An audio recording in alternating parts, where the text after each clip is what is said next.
चिंटू की नौकरी एक ऐसे रेलवे स्टेशन पर लगी थी जहां पर सबका मानना था कि भूत रहते हैं, लेकिन चिंटू को इन सब बातों में विश्वास नहीं था।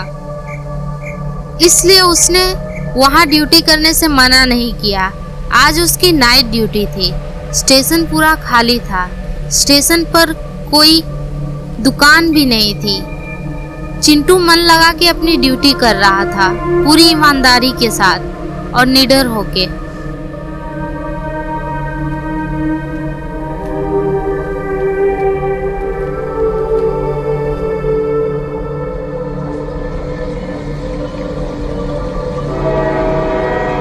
जब चिंटू ड्यूटी कर रहा था तब चिंटू को ट्रेन की आने की आवाज आती है, तो चिंटू वहीं रुक जाता है ताकि ट्रेन पास हो जाए। ट्रेन में से दो लोग उतरते हैं, माँ और बेटा।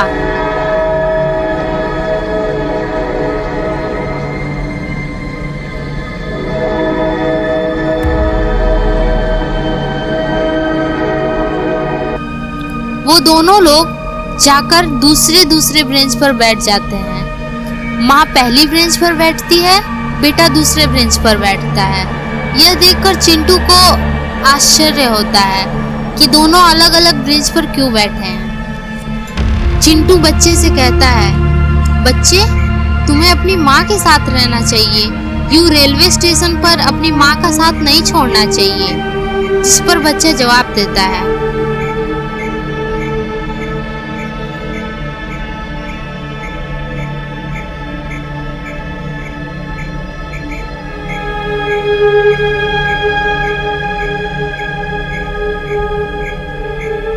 माँ? किसकी माँ? मैं तो अकेला आया हूँ, इसलिए अकेला बैठा हूँ। चिंटू कहता है, क्या बात कर रहे हो?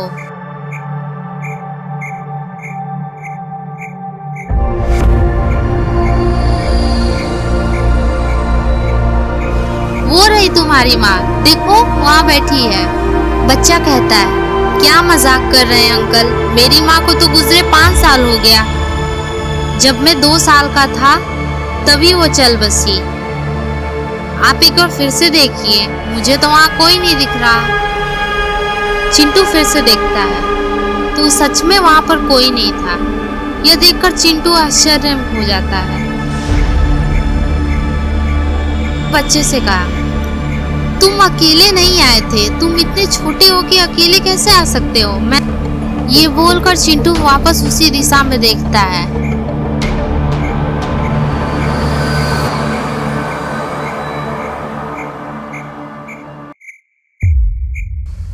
फिर जब चिंटू बच्चे की ओर देखता है तो वहां से बच्चा गायब हो जाता है। यह सब देखकर चिंटू घबरा जाता है और बेंच से दूर भागने लगता है।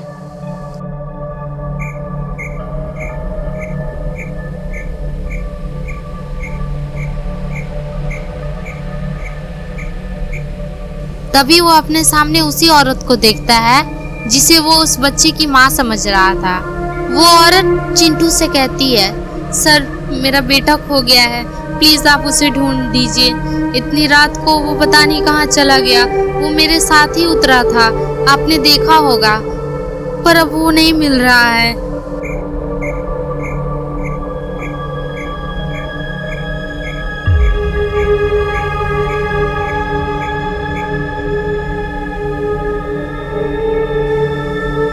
चिंटू जवाब देता है, हाँ मैंने देखा था, मैंने आपकी बेटी से बात भी की।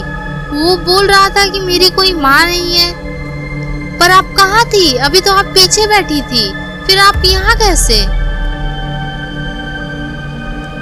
तभी अचानक से चिंटू को बच्चे के रोने की आवाज सुनाई देती है।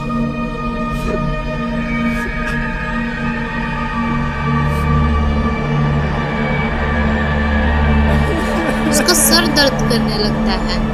वो उस औरत से पूछता है, क्या आपको बच्चे की रोने की आवाज सुनाई दे रही है? मुझे सुनाई दे रही है, लग रहा है ये आप ही का बच्चा है, आइए मेरे पीछे।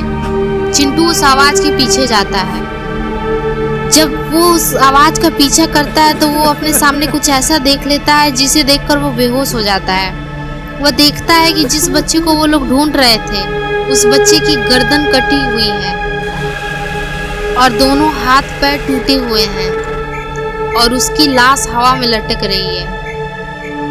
यह देखकर चिंटू बेहोश हो जाता है। तो दोस्तों, आपको ये स्टोरी कैसी लगी? अगर आपको ये स्टोरी पसंद आई है तो चैनल को सब्सक्राइब कीजिए, बेल आइकन को ऑल पर सेट कीजिए for new updates. Thanks for watching.